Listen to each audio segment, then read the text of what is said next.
13 ದಿನಗಳ ದಾಳಿ ಪ್ರತಿದಾಳಿಯ ನಂತರ 14ನೇ ದಿನಕ್ಕೆ ಯುದ್ಧಕ್ಕೆ ಬ್ರೇಕ್ ಹಾಕಿದ್ರು ಡೊನಾಲ್ಡ್ ಟ್ರಂಪ್. ಅದಾದ ನಂತರ ಇಸ್ರೇಲ್ನ ಅಧ್ಯಕ್ಷ ಬೆಂಜಮಿನ್ ನೆತನ್ಯಾಹು ಡೊನಾಲ್ಡ್ ಟ್ರಂಪ್ ಅವರನ್ನು ಇದೇ ಜುಲೈ 27 ಮತ್ತು 28ನೇ ತಾರೀಕು ಅಂದರೆ ಸರಿಸುಮಾರು ಒಂದು 5-6 ದಿನಗಳ ಹಿಂದೆ ಭೇಟಿ ಮಾಡಿದ್ರು. ಆ ಭೇಟಿಯಲ್ಲಿ ಆದಂತಹ ಚರ್ಚೆಗಳೇನು, ಹೇಗೆ ಇರಾನ್ ಅಣ್ವಸ್ತ್ರವನ್ನು ಹೊಂದೋದಕ್ಕೆ ಪ್ರಯತ್ನವನ್ನು ಪಡ್ತಿದೆಯೋ ಅದನ್ನು ಹದಗೆಡಿಸೋದು ಹೇಗೆ ಅನ್ನುವಂಥದ್ದು ಮೊದಲ ಆಲೋಚನೆ. ಎರಡನೇದ್ದು, ಅಮೆರಿಕ ಮತ್ತು ಇರಾನ್ ನಡುವೆ ಒಂದು ದೊಡ್ಡ ತರನಾದಂಥ ಭೀಕರ ಯುದ್ಧವೇನಾದರೂ ಸಂಭವಿಸಿದರೆ ಇಸ್ರೇಲ್ ಅದಕ್ಕೆ ಹೆಂಗೆ ಸಹಾಯ ಮಾಡಬೇಕು, ಉಭಯ ದೇಶಗಳು ಜಂಟಿಯಾಗಿ ಇರಾನನ್ನು ಹೆಂಗೆ ಬಗ್ಬಡಿಬೇಕು ಅನ್ನುವ ಕಾರಣಕ್ಕಾಗಿ ಉಭಯ ದೇಶಗಳು ಮತ್ತೊಂದು ಮ್ಯಾಪನ್ನು ಮಾಡಿಕೊಂಡಿದ್ರು ಎರಡನೇ ಹಂತದ ದಾಳಿಗಾಗಿ.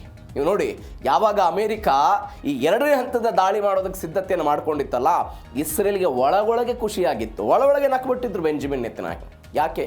ನನ್ನ ಬುಡಕ್ಕೆ ಬಂದ್ಬಿಡುತ್ತಿದ್ದು ಈ ಯುದ್ಧ ಎಷ್ಟು ದಿನಗಳ ಕಾಲ ಕಂಟಿನ್ಯೂ ಆಗುತ್ತೋ ಅಷ್ಟು ದಿನಗಳ ಕಾಲ ಇರಾನ್ ಅರಾಜಕತೆಯಿಂದ ಹೋಗ್ತಾ ಹೋಗುತ್ತೆ. ಆ ಅರಾಜಕತೆಯಿಂದ ನನ್ನ ಮೇಲೆ ಆಗುವಂತಹ ದಾಳಿಯನ್ನು ನಾನು ತಡೆದುಕೊಳ್ಳಬಹುದು ಅಂತ ಯಾರು ಅದ ಒಂದು ಖುಷಿ ಪಟ್ಟಿದ್ರು, ಇದೇ ಇಸ್ರೇಲ್ ಖುಷಿ ಪಟ್ಟಿತ್ತು. ಆದರೆ ಇದೀಗ ಇಸ್ರೇಲ್ನ ಈ ಖುಷಿಗೆ ಮತ್ತೊಮ್ಮೆ ತಣ್ಣೀರೆರಚುವ ಪ್ರಯತ್ನವನ್ನು ಅಮೆರಿಕ ಮಾಡಿದೆ. ಅದು ಇರಾನ್ ಮೇಲಿನ ಯುದ್ಧವನ್ನು ಸ್ಥಗಿತ ಮಾಡಿದೆ. ಏನೇನಾಯಿತು ಡೀಟೇಲ್ಸ್ ನೋಡ್ತಾ ಹೋಗೋಣ. ಯುದ್ಧದ ಅಂಚಿನಿಂದ ಹಿಂದೆ ಸರಿದ ಅಮೆರಿಕ. ನಾನು ಆವಾಗಲೇ ಹೇಳಿದೆ, ಫೆಬ್ರವರಿ 28ನೇ ತಾರೀಕಿನ ನಂತರ ಇಲ್ಲಿಯ ತನಕ ಒಟ್ಟು 6 ಬಾರಿ ಯುದ್ಧ ಸ್ಥಗಿತ ಮಾಡುವಂತಹ ನಿರ್ಣಯಗಳನ್ನು ಡೊನಾಲ್ಡ್ ಟ್ರಂಪ್ ಅವರು ತೆಗೆದುಕೊಂಡಿದ್ದಾರೆ. ಅದು ಫೆಬ್ರವರಿ 28ಕ್ಕೆ ಯುದ್ಧ ಶುರುವಾಗಿ ಮಾರ್ಚ್ ತಿಂಗಳಿಂದ ಹಿಡಿದು ಆಗಸ್ಟ್ ತಿಂಗಳ ತನಕ ಒಟ್ಟು 6 ಬಾರಿ ಇಂಥದ್ದೊಂದು ನಿರ್ಣಯವನ್ನು ತೆಗೆದುಕೊಂಡರು. ಸೌದಿ ಅರೇಬಿಯಾ ಇತರ ಕೊಲ್ಲಿ ರಾಷ್ಟ್ರಗಳ ಮನವಿಗೆಲ್ಲ ಡೊನಾಲ್ಡ್ ಟ್ರಂಪ್ ಅವರು ಓಕೆ ಅಂದರು. ಟ್ರುತ್ ಸೋಷಿಯಲ್ನಲ್ಲೆಲ್ಲ ದಾಳಿ ಮುಂದೂಡಿಕೆಯ ಬಗ್ಗೆಲ್ಲ ಮಾತುಕತೆ ಬಗ್ಗೆ ಅದ್ರ ಬಗ್ಗೆ ಏನೇನಾಯಿತು ಅನ್ನೋದ್ರ ಬಗ್ಗೆ ಹೇಳಿದರು ಅವರು. ಇಂಧನ ಮತ್ತು ವಿದ್ಯುತ್ ಮೂಲ ಸೌಕರ್ಯಗಳ ಮೇಲೆ ದಾಳಿಯನ್ನು ಮಾಡೋದಕ್ಕೆ ಇಸ್ರೇಲ್ ಪಡೆಗಳು ಮತ್ತು ಅಮೆರಿಕಾದ ಪಡೆಗಳೆಲ್ಲ ಸಜ್ಜವಾಗಿದ್ವು. ಇದೀಗ ಡೊನಾಲ್ಡ್ ಟ್ರಂಪ್ ಹೇಳ್ತಿದ್ದಾರೆ, ಹೊಸ ಒಪ್ಪಂದದ ಚೌಕಟ್ಟು ಸಿದ್ಧವಾಗಿರುವುದರಿಂದ ಇರಾನ್ ಸೇರಿದಂತೆ ಮಧ್ಯಪ್ರಾಚ್ಯದ ಇತರ ದೇಶಗಳು ರಾಜತಾಂತ್ರಿಕ ಮಾತುಕತೆಗೆ ಸಮಯಾವಕಾಶ ಕೋರಿದ ಹಿನ್ನೆಲೆ ಈ ತೀರ್ಮಾನವನ್ನು ತೆಗೆದುಕೊಂಡಿದ್ದೀವಿ ಅಂತ ಹೇಳಿದರು. ಅದರ ಜೊತೆಗೆ ಒಂದು ಸೆಂಟೆನ್ಸ್ ಆಡ್ ಮಾಡ್ತಾರೆ ಅವರು.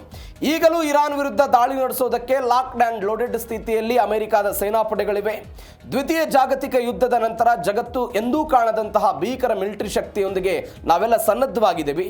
ಮಾತುಕತೆಗಳು ಅತ್ಯಂತ ವೇಗವಾಗಿ ಯಶಸ್ವಿ ಮುಕ್ತಾಯ ಕಾಣಬೇಕು ಅನ್ನೋ ಷರತ್ತಿನ ಮೇಲಷ್ಟೇ ಈ ಯುದ್ಧವನ್ನು ಸ್ಥಗಿತ ಮಾಡುವ ಪ್ರಯತ್ನವನ್ನು ಮಾಡಿದ್ದೀವಿ ಅಂತ ಡೊನಾಲ್ಡ್ ಟ್ರಂಪ್ ಅವರು ಹೇಳಿಕೆಯನ್ನು ಕೊಟ್ಟಿದ್ರು.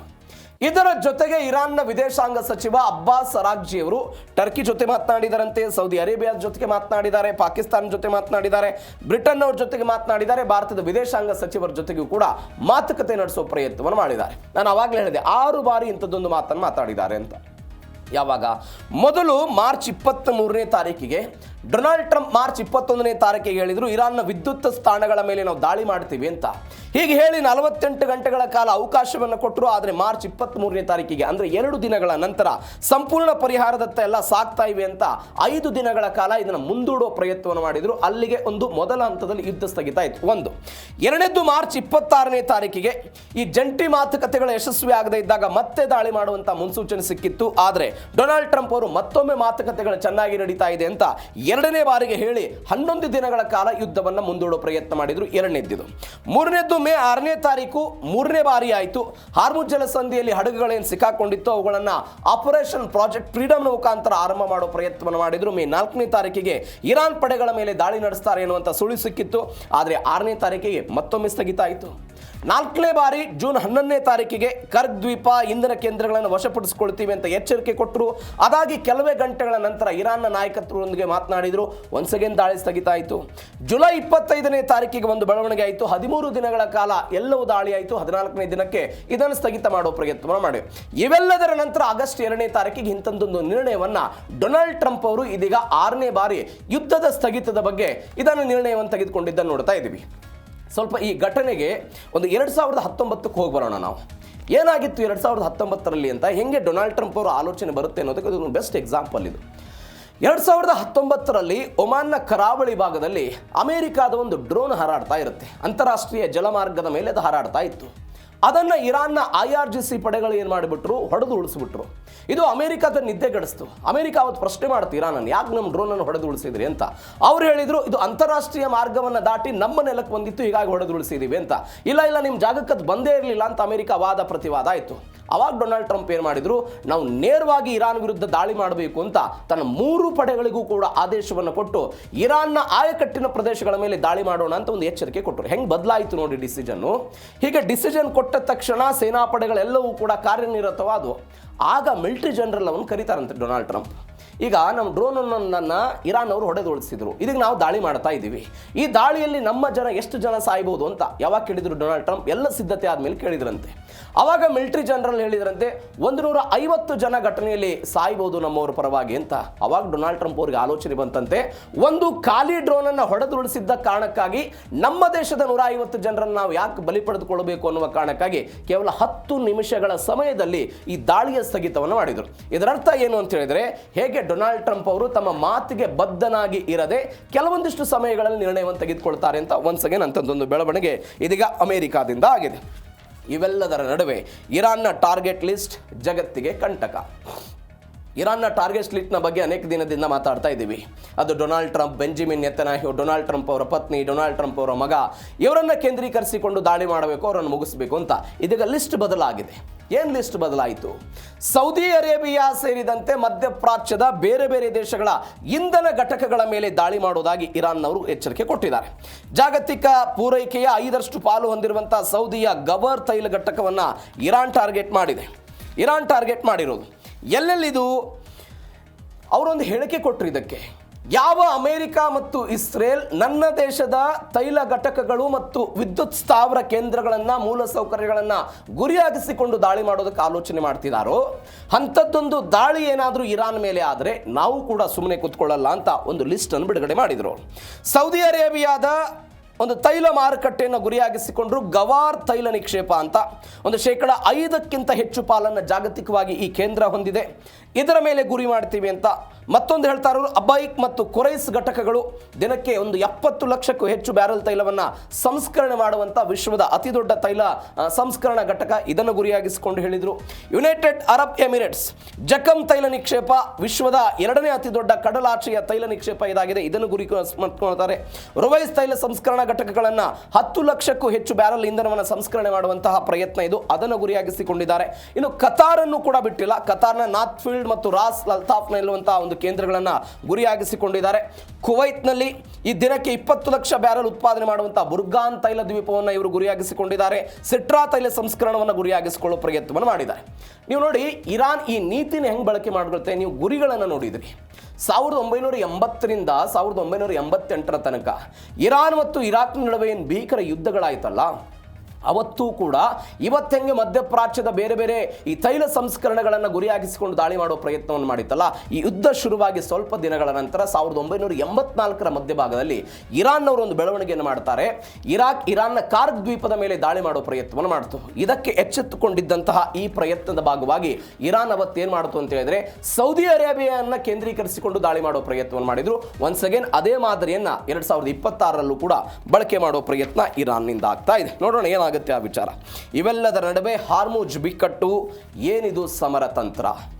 ಹಾರ್ಮುಜ್ ಜಲಸಂಧಿ ಬಿಕ್ಕಟ್ಟಿನ ಬಗ್ಗೆ ಅನೇಕ ದಿನಗಳಿಂದ ಎಲ್ಲ ನಾವು ನೋಡ್ತಾ ಇದ್ದೀವಿ. ಒಂದು ಹಾರ್ಮುಜ್ ಜಲಸಂಧಿ ಬಿಕ್ಕಟ್ಟು ಎದುರಾಗ್ಬಿಟ್ರೆ ಜಾಗತಿಕವಾಗಿ ಏನೆಲ್ಲ ಸಮಸ್ಯೆಗಳಾಗುತ್ತೆ ಅಂತ. ಇರಾನ್ ಒಂದು ಅಸ್ತ್ರವಾಗಿ ಹಾರ್ಮುಜ್ ಜಲಸಂಧಿನ ಬಳಕೆ ಮಾಡಿಕೊಳ್ಳೋ ಪ್ರಯತ್ನವನ್ನು ಮಾಡ್ತಾ ಇದೆ. ಯಾವಾಗ ತನ್ನ ಮೇಲೆ ದಾಳಿ ಆಗುತ್ತೋ, ದಾಳಿ ಆತಂಕಗಳೆಲ್ಲವೂ ಕೂಡ ಬರುತ್ತೋ, ಆವಾಗ ಹಾರ್ಮುಜ್ ಜಲಸಂಧಿಯನ್ನು ಬಂದ್ ಮಾಡೋದು, ಅದಕ್ಕೆ ಪ್ರತೀಕಾರವಾಗಿ ಅಮೆರಿಕಾದವರು ದಾಳಿ ಮಾಡೋದು. ಇದೀಗ ಇದೊಂದು ಪ್ರಯತ್ನ. ಜಗತ್ತಿನ 20ರಷ್ಟು ತೈಲ ಮತ್ತು ಅನಿಲ ಸಾಗಾಟ ನಡೆಸುವಂಥ ಹಾರ್ಮುಜ್ ಜಲಸಂಧಿಯನ್ನು ಬಂದ್ ಮಾಡಿರುವುದು, ಸೀ ಮೈನ್ಸ್ ಅಳವಡಿಸಿ ಹಡಗುಗಳ ಸಂಚಾರಕ್ಕೆ ಇರಾನ್ ಅವರು ಅಡ್ಡಿಪಡಿಸಿದ್ದಾರೆ. ಇದು ಮೊದಲ ಬಾರಿಯಲ್ಲ.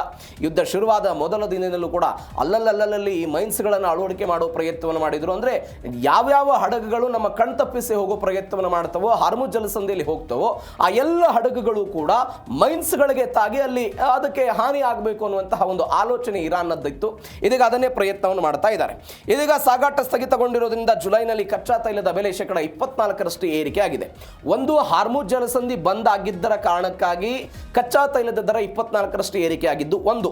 ಮತ್ತೊಂದು ಕಾರಣ ಏನು ಅಂತ ಹೇಳಿದರೆ, ಯಾವ ರೆಡ್ ಸಿ ಮೇಲೆ ಹೌತಿಗಳು ತಮ್ಮ ನಿಯಂತ್ರಣ ಇಟ್ಕೊಂಡು ಯಾವ ರೆಡ್ ಸಿ ಮುಖಾಂತರ ಬೇರೆ ಬೇರೆ ದೇಶಗಳಿಗೆ ಸೌದಿ ಅರೇಬಿಯಾ ತೈಲವನ್ನು ಪೂರೈಕೆ ಮಾಡ್ತಾ ಇತ್ತು, ಅದನ್ನು ಬಂದ್ ಮಾಡೋ ಪ್ರಯತ್ನವನ್ನು ಮಾಡಿದಾರಲ್ಲ, ಎಲ್ಲದರ ಕಾರಣಕ್ಕಾಗಿ ನೀವು ನೋಡಿ, ಒಪೆಕ್ ರಾಷ್ಟ್ರಗಳು ಅಂತ ಬಂದಾಗ ಯಾವ್ಯಾವ ದೇಶಗಳು ತೈಲವನ್ನು ಉತ್ಪಾದನೆ ಮಾಡುವಂತ ಒಂದು ಒಕ್ಕೂಟ ಅಂತ ನಾವು ಒಪೆಕ್ ಕರಿತೀವಿ, ಆ ಒಪೆಕ್ನ ನೇತೃತ್ವ ಸೌದಿ ಅರೇಬಿಯಾ ತೆಗೆದುಕೊಂಡಿರೋದು. ಇದೀಗ ಹೌತಿಗಳು ಏನ್ ಮಾಡ್ತಾ ಇದ್ದಾರೆ, ಅದಕ್ಕೆ ನಿಯಂತ್ರಣ ಹಾಕೋ ಪ್ರಯತ್ನವನ್ನು ಮಾಡ್ತಾ ಇದ್ದಾರೆ. ಯಾವ ಹಡಗುಗಳು ಕೂಡ ಅಲ್ಲಿಂದ ಹೋಗಬಾರ್ದು, ಅಲ್ಲಿಂದ ಇಲ್ಲಿಗೆ ಬರಬಾರ್ದು ಅಂತ. ಈ ಕಾರಣಕ್ಕಾಗಿ ತೈಲ ಬೆಲೆ ಏರಿಕೆ ಆಗೋದಕ್ಕೆ ಅದು ಕೂಡ ಒಂದು ಕಾರಣ. ಅದರ ಜೊತೆಗೆ ಹಾರ್ಮುಜ್ ಜಲಸಂಧಿಯಲ್ಲಿ ಆಗಿರುವಂತಹ ಬೆಳವಣಿಗೆಯನ್ನು ಕೂಡ ನಾವು ನೋಡ್ತಾ ಇದ್ದೀವಿ. ಹೌತಿ ಬಂಡುಕೋರರ ಮುಖಾಂತರ ಕೆಂಪು ಸಮುದ್ರದ ಮೇಲೆ ಅಲ್ಲಿ ಹಡಗುಗಳ ಮೇಲೆ ಆಗ್ತಾ ಇರುವಂತಹ ದಾಳಿಗಳನ್ನು ನೋಡ್ತಾ ಇದ್ದೀವಿ. ಯಾಕಂದರೆ ಸೌದಿ ಅರೇಬಿಯಾದಿಂದ ಇತ್ತ ಯುರೋಪಿಯನ್ ರಾಷ್ಟ್ರಗಳಿಗೆ ಮತ್ತು ಅಮೆರಿಕಾದ ಬೇರೆ ಬೇರೆ ಪ್ರದೇಶಗಳಿಗೆ ತೈಲಗಳು ಏನು ಹೋಗ್ತಾ ಇತ್ತು, ಅದನ್ನು ಸಂಪೂರ್ಣವಾಗಿ ಬಂದ್ ಮಾಡುವ ಹಂತಕ್ಕೆ ಮತ್ತು ಅದನ್ನು ಹೆಂಗೆ ನಿಯಂತ್ರಣಕ್ಕೆ ತೆಗೆದುಕೊಳ್ಳಬೇಕು ಅನ್ನುವಂಥ ಆಲೋಚನೆಯಲ್ಲಿ ಹೌತಿಗಳು ಹೋಗ್ತಾ ಇರೋ ಕಾರಣಕ್ಕಾಗಿ ಇದೆಲ್ಲವೂ ಕೂಡ ಆಗ್ತಾ ಇದೆ. ಎಲ್ಲಿಯ ತನಕ ಈ ಜಲಸಂಧಿಯ ವಿಚಾರದಲ್ಲಿ ಈ ಎಲ್ಲ ಬೆಳವಣಿಗೆಗಳಾಗುತ್ತೋ ಅದು ಅಂತಾರಾಷ್ಟ್ರೀಯ ತೈಲ ಮಾರುಕಟ್ಟೆಯಲ್ಲಿ ಏನೇನಾಗುತ್ತೆ ಅಂತ ಈ ಕೆಂಪು ಸಮುದ್ರದ ವಿಚಾರಕ್ಕೆ ಸಂಬಂಧಪಟ್ಟ ನಮ್ಮ DNA 2ನೇ ಸುದ್ದಿ ಇದೆ. ಡೀಟೇಲ್ ಆಗಿ ಹೆಂಗೆ ಮುಖ್ಯ ಆಗುತ್ತೆ ಏನು ಅಂತ ನೋಡೋಣ. ಅದ್ರ ಬಗ್ಗೆ ಮತ್ತೊಂದು ಬೆಳವಣಿಗೆ ಏನಾಗಿದೆ ಅಂತ ಹೇಳಿದ್ರೆ, ಪರಮಾಣು ತಾಣಗಳ ಮೇಲೆ ಅಮೆರಿಕ ಮತ್ತು ಇಸ್ರೇಲ್ ಕಣ್ಣಿಟ್ಟಿರೋದು. ಇರಾನ್ನ ಭೂಗತ ಪಿಕಾಕ್ಸ್ ಪರ್ವತ ಪರಮಾಣು ತಾಣದ ಮೇಲೆ ದಾಳಿ ಮಾಡೋದಕ್ಕೆ ಒಂದು ಸ್ಕೆಚ್ ಹಾಕೊಂಡಿದ್ದಾರೆ. ಇದು ಅನೇಕ ದಿನಗಳಿಂದ ಇಸ್ರೇಲ್ ಅವರು ಹೇಳ್ತಾ ಇರುವಂತಹ ಮಾತು, ಅಮೆರಿಕಾದವರು ಈ ಪಿಕಾಕ್ಸ್ ಎನ್ನುವಂತಹ ಪರ್ವತನ ಗುರಿಯಾಗಿಸಿಕೊಂಡು ದಾಳಿ ಮಾಡಬೇಕು ಅಂತ. ಒಂದು ವೇಳೆ ನಮ್ಮ ಬಳಿಗೆ ದಾಳಿ ಮಾಡಬಲ್ಲಂತಹ ಕೆಪಾಬಿಲಿಟಿ ಅಥವಾ ಅಂಥದ್ದೊಂದು ತಂತ್ರಜ್ಞಾನ, ಯಾಕಂದರೆ ಪರ್ವತವನ್ನೇ ಸೀಳಿ ಅದರ ಒಳಗಡೆ ಹೋಗಬಲ್ಲಂಥ ಕೆಪಾಸಿಟಿ ಇಲ್ಲದೇ ಇದ್ದಾಗಲೂ ಕೂಡ ಡಿಜಿಟಲ್ ಆಗಿ ಇದನ್ನು ಏನಾದರೂ ಮಾಡಿ ಕೊರೆಯುವ ಪ್ರಯತ್ನ ಆಗಬೇಕು ಎನ್ನುವಂಥ ಆಲೋಚನೆ ಎಲ್ಲ ಇದೆ ಅವ್ರದ್ದು. ಇರಾನ್ನ ವಿದ್ಯುತ್ ಉತ್ಪಾದನಾ ಘಟಕ ಪ್ರಸರಣ ಜಾಲಗಳನ್ನು ಉಡಿಸ್ ಮಾಡೋದಕ್ಕೆ ಪ್ಲಾನ್ ಮಾಡಿದ್ದಾರೆ. ಟೆಹರಾನ್ ಸೇರಿದಂತೆ ಪ್ರಮುಖ ನಗರಗಳಿಗೆ ವಿದ್ಯುತ್ ಸಂಪರ್ಕವನ್ನು ಕಡಿತಗೊಳಿಸುವಂತಹ ಪ್ರಯತ್ನ ಇತ್ಯಾದಿ ಆಗ್ತಾ ಇದೆ. ಹೀಗಾಗಿ ಅದು ಏನಾಗುತ್ತೆ ಅನ್ನುವಂತಹ ಕುತೂಹಲ ದೊಡ್ಡ ಮಟ್ಟದಲ್ಲಿದೆ. ನೋಡಿ, ನಾನು ಅವಾಗಲೇ ಹೇಳಿದೆ, ಪಿಕಾಕ್ಸ್ ಪರ್ವತ ಇದು ಟೆಹರಾನ್ ನಗರದಿಂದ ಒಂದು 220 ಕಿಲೋಮೀಟರ್ ದೂರದಲ್ಲಿದೆ. ನಂಟಾಜ್ ಪರಮಾಣು ಕೇಂದ್ರ ಅಂತ ನಾನು ಏನು ಹೇಳ್ತಾ ಇದ್ದೆ, ಆ ನಂಟಾಜ್ ಪರಮಾಣು ಕೇಂದ್ರಕ್ಕೆ ಅತ್ಯಂತ ಸನಿಹದಲ್ಲಿರುವಂತಹ ಪರ್ವತ ಇದು. ಈ ತಾಣವನ್ನು 300ರಿಂದ 450 ಅಡಿ ಆಳದಲ್ಲಿ ಗಟ್ಟಿಯಾದಂಥ ಗ್ರಾನೈಟ್ ಪರ್ವತವನ್ನು ಕೊರೆದು ನಿರ್ಮಾಣ ಮಾಡಿದ್ದಾರೆ. ವಿಶ್ವದಲ್ಲೇ ಅತ್ಯಂತ ಹೆಚ್ಚು ಸುರಕ್ಷಿತವಾದಂಥ ಭೂಗತ ಮಿಲಿಟರಿ ನೆಲೆ ಅಂತ ಈ ಪಿಕಾಕ್ಸ್ ಪರ್ವತನ ಕರೆಯಲಾಗುತ್ತೆ. ಇತ್ತೀಚೆಗೆ ಅಮೆರಿಕ ಮತ್ತು ಇಸ್ರೇಲ್ನವರು ನಂಟಾಜ್ ಮತ್ತು ಮತ್ತೊಂದು ಕೆರಡ ಪೋಲ್ನ ಮೇಲೆ ದಾಳಿ ಮಾಡಿದ್ರಲ್ಲ, ಅಲ್ಲಿ ಏನೇನು ಹಾನಿಗಳಾಯಿತು, ಅಲ್ಲಿ ಏನೇನು ಧ್ವಂಸ ಆಯಿತು, ಆ ಘಟಕಗಳು ಧ್ವಂಸ ಆದ ನಂತರ ತನ್ನ ಬಳಿ ಇರುವಂತಹ ಸಂಸ್ಕರಣೆ ಮಾಡಿದಂಥ ಯುರೇನಿಯಮ್ಮು ಮತ್ತು ಅಣ್ವಸ್ತ್ರಕ್ಕೆ ಸಂಬಂಧಪಟ್ಟಂಥ ಕಾರ್ಯಕ್ರಮ ಎಲ್ಲವನ್ನೂ ಕೂಡ ಈ ಪಿಕಾಕ್ಸ್ ಪರ್ವತದ ಕೆಳಗಡೆ ಅವರು ತೆಗೆದುಕೊಂಡು ಬಿಟ್ಟಿದ್ದಾರೆ ಅನ್ನುವಂಥ ಒಂದು ಆಲೋಚನೆ. ಇನ್ನು ಸ್ವಲ್ಪ ಇತಿಹಾಸಕ್ಕೆ ಹೋಗೋಣ. 2002ರಲ್ಲಿ ಏನಾಗುತ್ತೆ ಬೆಳವಣಿಗೆ ಅಂತ ಹೇಳಿದ್ರೆ, ಇರಾನ್ನಲ್ಲಿ ಇದ್ದಂತಹ ಒಬ್ಬ ವಿಪಕ್ಷ ನಾಯಕ, ಒಬ್ಬ ವಿರೋಧ ಪಕ್ಷದ ನಾಯಕ, NCRI ಅಂತ ಅದು ಗುಂಪನ್ನು ಕರೀತಾರೆ. ಆ NCR ನಾಯಕ ಬಂದು ಅಮೆರಿಕಕ್ಕೊಂದು ಮಾಹಿತಿ ಕೊಟ್ಟಿದ್ದಾನೆ. ನಾನು ಹಿಂದೆ ಅನೇಕ ಬಾರಿ ಇದನ್ನು ಹೇಳಿದ್ದೀನಿ. ಆ ಮಾಹಿತಿಯನ್ನು ಏನು ಹೇಳ್ತಾರೆ ಅಂತ ಹೇಳಿದ್ರೆ, ಇರಾನ್ ಯಾರಿಗೂ ಕೂಡ ಗೊತ್ತಾಗದಂತೆ ತನ್ನ ಒಳಗಡೆ ಪರಮಾಣನ್ನು ತಯಾರು ಮಾಡುವಂತಹ ಕೆಪಾಸಿಟಿಯನ್ನು ಪ್ರಯೋಗ ಮಾಡ್ತಾ ಇದೆ, ಸ್ವಲ್ಪ ಇದ್ರ ಬಗ್ಗೆ ಜಾಗೃತಿ ವಹಿಸಿ ಅಂತ. ಯಾವಾಗ ಬರುತ್ತೆ ಮಾಹಿತಿ? 2002ರಲ್ಲಿ ಬರುತ್ತೆ. ಅದಾದ ನಂತರ ಒಂದು ಬೆಳವಣಿಗೆಗಳಾಗುತ್ತೆ. ಇರಾಕ್ನ ಪರಮಾಣು ರಿಯಾಕ್ಟರ್ನ ಇಸ್ರೇಲ್ ವಾಯು ದಾಳಿ ಮೂಲಕ ಧ್ವಂಸಗೊಳಿಸ್ತಾರೆ. ಯಾವಾಗ? 1981ರಲ್ಲಿ ಆಪರೇಷನ್ ಒಪೇರಾ ಅಂತ ಕರೀತಾರೆ. ಅದನ್ನು ಮುಖಾಂತರ ಮಾಡಿಸಿಕೊಂಡ ನಂತರ 2007ರಿಂದ 2010ರ ಒಳಗೆ ಒಂದು ಬೆಳವಣಿಗೆ ಆಗುತ್ತೆ. ಏನು ಬೆಳವಣಿಗೆ ಆಗುತ್ತೆ ಅಂತ ಹೇಳಿದ್ರೆ, ಪರ್ವತದ ಮೇಲೆ ನಾವು ಹೋಗಿ ಅಟ್ಯಾಕ್ ಮಾಡೋದಕ್ಕೆ ಕಷ್ಟ ಅಂತ ಅಮೆರಿಕ ಮತ್ತು ಇಸ್ರೇಲಿಗೆ ಅನಿಸ್ತು. ಅವರೊಂದು ಪ್ರಯತ್ನವನ್ನು ಮಾಡಿ ಏನು ಮಾಡ್ತಾರೆ ಅಂತ ಹೇಳಿದ್ರೆ, ಒಂದು ಮೊಸಾದ್ ಮತ್ತು ಅಮೆರಿಕಾದ CIA ಒಂದು ಡಿಜಿಟಲ್ ಅಸ್ತ್ರವನ್ನು ಪ್ರಯೋಗ ಮಾಡ್ತಾರೆ. ಅದಕ್ಕೊಂದು ಹೆಸರು ಕೊಡ್ತಾರೆ ಅವರು. ಏನು ಅಂತ ಹೇಳಿದ್ರೆ, ಸ್ಟಕ್ಸ್ನೆಟ್ ಎನ್ನುವಂಥ ಒಂದು ಕಂಪ್ಯೂಟರ್ ವೈರಸ್ಸನ್ನು ಪರ್ವತದ ಆಳದ ಒಳಗೆ ಕಳಿಸೋದು. ಆ ವೈರಸ್ಸನ್ನು ಕಳಿಸುವ ಮುಖಾಂತರ ಅಲ್ಲಿ ಆಗ್ತಾ ಇರುವಂತಹ ಸಂಸ್ಕರಣೆಯ ಜಾಲ ಏನಿತ್ತಲ್ಲ, ಅದನ್ನು ಕತ್ತರಿಸುವ ಪ್ರಯತ್ನವನ್ನು ಮಾಡಿದರು. ಒನ್ಸ್ ಅಗೇನ್ ಅದೇ ಕತ್ತರಿಸುವ ಪ್ರಯತ್ನವನ್ನು ಇದೀಗ ತೆಗೆದುಕೊಂಡು ಬರೋ ಪ್ರಯತ್ನ ಆಗ್ತಾ ಇದೆ ಅಂತ. ಹೀಗಾಗಿ ನೋಡೋಣ ಆ ವಿಚಾರ ಏನಾಗುತ್ತೆ ಅಂತ. ಮತ್ತೊಂದು ಬೆಳವಣಿಗೆ, MBS ಸಂಧಾನ ಮತ್ತು ಬದಲಾದ ಟ್ರಂಪ್ ನಿರ್ಧಾರ. ಏನಿದೆ MBS ಸಂಧಾನ ಅಂತ ಹೇಳಿದ್ರೆ, ಸೌದಿ ಅರೇಬಿಯಾದ ಯುವರಾಜ ಮೊಹಮ್ಮದ್ ಬಿನ್ ಸಲ್ಮಾನ್ರಿಂದ ಡೊನಾಲ್ಡ್ ಟ್ರಂಪ್ ಅವರಿಗೆ ತುರ್ತು ಕರೆ ಹೋಯಿತು. ಈ ತುರ್ತು ಕರೆ ಹೋದ ನಂತರ ಇಂಥದ್ದೊಂದು ನಿರ್ಣಯವನ್ನು ಡೊನಾಲ್ಡ್ ಟ್ರಂಪ್ ಅವರು ತೆಗೆದುಕೊಂಡಿದ್ದಾರೆ ಎನ್ನುವಂತಹ ಮಾಹಿತಿ. ಎಲ್ಲದರ ಬಗ್ಗೆ ಚರ್ಚೆ ಆಯಿತಂತೆ.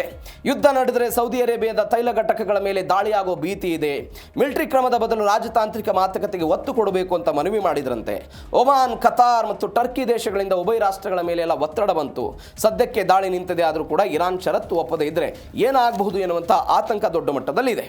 ಇರಾನ್ ತನ್ನ ದೇಶದ ಮೇಲೆ ದಾಳಿಯಾದರೆ ಸೌದಿ ಅರೇಬಿಯಾದ ಅಬೈ, ಕುರೈಸ್, ಗಹವಾರ್ ಅಂತ ವಿಶ್ವದ ಅತಿದೊಡ್ಡ ಇಂಧನ ಸಂಸ್ಕರಣಾ ಕೇಂದ್ರಗಳನ್ನು ಗುರಿಯಾಗಿಸಿಕೊಂಡು ದಾಳಿ ಮಾಡುವ ಪ್ರಯತ್ನವನ್ನು ಮಾಡುತ್ತೆ.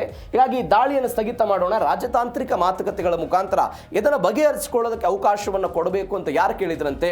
ಇದೇ ಸೌದಿ ಅರೇಬಿಯಾದ ಯುವರಾಜ ಕೇಳಿದ್ರಂತೆ. ಇದು ಮೊಟ್ಟ ಮೊದಲ ಬಾರಿಗೆ ಅಲ್ಲ.